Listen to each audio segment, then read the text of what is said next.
प्रधानमंत्री श्री नरेंद्र मोदी जी के कार्यकाल की निरंतरता के 4078 दिन पूर्ण हो गए। इसके द्वारा श्रीमती इंदिरा गांधी जी के कार्यकाल के रिकॉर्ड को पीछे छोड़ते हुए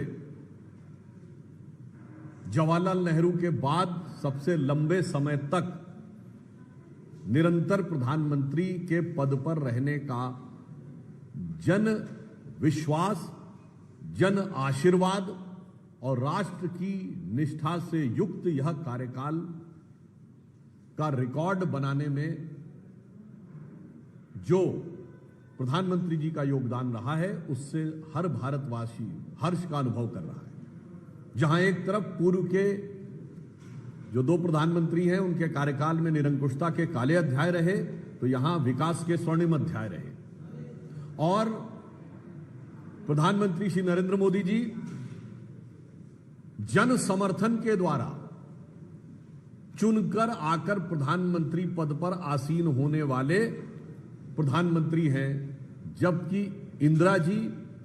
और नेहरू जी दोनों पहली बार जब प्रधानमंत्री बने तो जन समर्थन के द्वारा नहीं, परिस्थितियों की अपरिहार्यता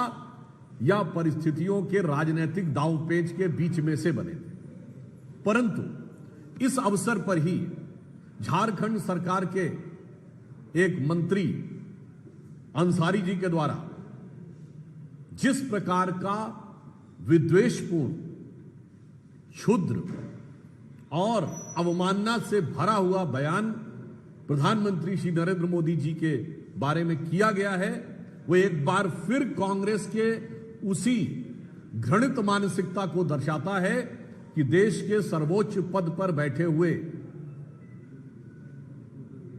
एक चाय बनाने वाले के बेटे जो लोकतंत्र के, भारत के विकास और विराट स्थिति के प्रतीक के रूप में बैठे हुए हैं, उनके बारे में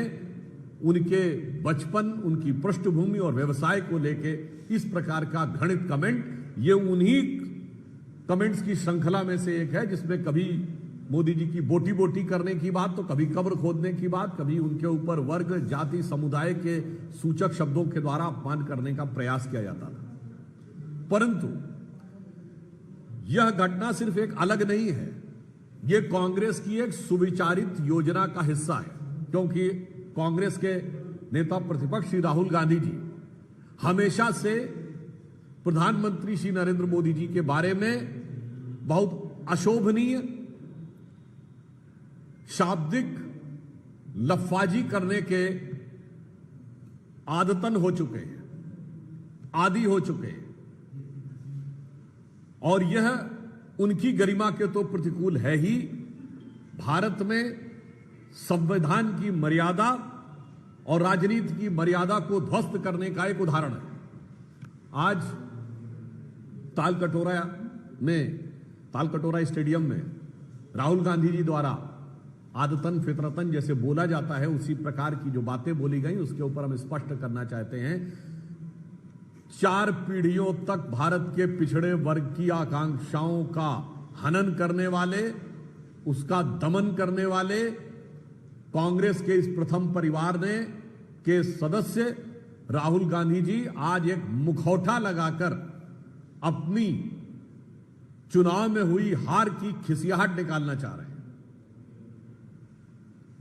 हम राहुल गांधी जी से पूछना चाहते हैं कि आज उन्होंने कहा कि विश्वविद्यालयों में कितने प्रोफेसर किस वर्ग के हैं, तो श्री राहुल गांधी जी ध्यानपूर्वक सुनिए। विश्वविद्यालय में प्रोफेसर बनने के लिए पहले व्यक्ति असिस्टेंट प्रोफेसर में सेलेक्ट होता है, फिर निश्चित समय के बाद वो एसोसिएट प्रोफेसर तक पहुंचता है, फिर निश्चित समय के बाद सिलेक्शन के द्वारा प्रोफेसर बनता है। ये कांग्रेस का अध्यक्ष पद नहीं है कि आप पैदा हुए और सीधे आपको ले जाकर बैठा दिया गया। मैं पूछना चाहता हूं, आज जो भी लोग हैं वो 15-20 साल पहले आए होंगे, वही बने होंगे। मैं विनम्रता और चुनौती से पूछता हूं, कांग्रेस बताएगी 2004 से 14 के बीच में इन्हीं विश्वविद्यालयों में कितने असिस्टेंट प्रोफेसर SC, ST और OBC के बनाए थे? मैं कांग्रेस से पूछना चाहता हूं कि आज हमारे कैबिनेट सेक्रेटरी 1987 बैच के हैं, उस समय कांग्रेस की सरकार नहीं, राजीव गांधी जी की सरकार थी, राहुल गांधी जी आपके पिताश्री की सरकार थी। IAS में कितने OBC थे, कितने SC थे, कितने ST सेक्रेटरी थे? इसका जवाब दीजिए। और मैं आप सबसे पूछना चाहता हूं, और यह निश्चित रूप से कांग्रेस से पूछना चाहिए। 2014 मई में जब कांग्रेस की सरकार गई, कितने ओबीसी मिनिस्टर थे,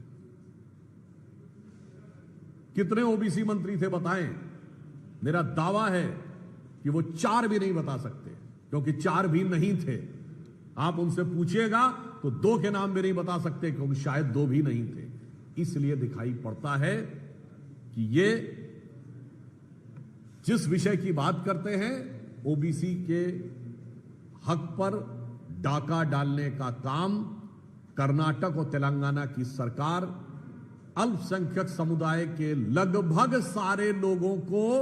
पिछड़े वर्ग में शामिल करके करना चाह रही है। पश्चिम बंगाल की सरकार तो हिंदू समाज से ज्यादा मुस्लिम समाज की ओबीसी जातियां दिखाकर उनको ओबीसी में शामिल करना चाह रही है। तो इसलिए मैं साफ बात कहना चाहता हूं, कांग्रेस एक मुखौटा लगाकर खड़ी है। इस मुखौटे के पीछे का असली सच यह है कि बाबा साहब अंबेडकर ने जो पिछड़ों और एससी को आरक्षण का अधिकार दिया था, उस इबारतें बाबा साहब अंबेडकर को इस मुखौटे की आड़ में ये इमारतें शरिया में तब्दील करना चाह रहे हैं।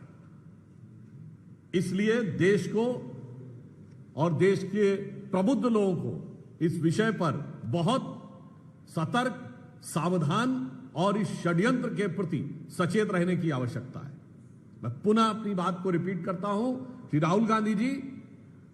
अपने पिताजी के कार्यकाल के एससी, एसटी, ओबीसी, आईएएस अधिकारियों की संख्या बताएं। मनमोहन सिंह जी और सोनिया जी के कार्यकाल में 2004 से 9 के बीच में कितने यूनिवर्सिटी में असिस्टेंट प्रोफेसर, एसोसिएट प्रोफेसर थे, उनकी संख्या बताएं। और अब यह बताएं कि मुस्लिम समाज की कितनी जातियों को उन्होंने ओबीसी में इंक्लूड क्यों करवाया है, और इसके द्वारा वो किसके हक के ऊपर डाका डालने का प्रयास कर रहे हैं। धन्यवाद। बिंदु और, कभी कभी क्या होता है कि जनता सत्य की परीक्षा करती है, मगर कभी कभी सच की परीक्षा स्वतः और स्वयं हो जाती है। आपने देखा होगा कि चुनाव के विषय को लेकर जिस प्रकार से कांग्रेस पार्टी, इंडी गठबंधन और विशेषकर श्री राहुल गांधी अनर्गल आरोप लगा रहे हैं, पहली बात तो ये इनकी मानसिकता को दर्शाता है कि आपातकाल के 50 साल हो गए मगर मानसिकता नहीं बदली। यदि इंदिरा जी कहती थी कि संवैधानिक संस्था की मान्यता इस आधार पर तय होगी कि मैं चुनाव में जीती या नहीं, तो आज राहुल गांधी कहते हैं कि चुनाव आयोग की मान्यता, प्रामाणिकता इस आधार पर तय होगी कि हम चुनाव जीते या नहीं।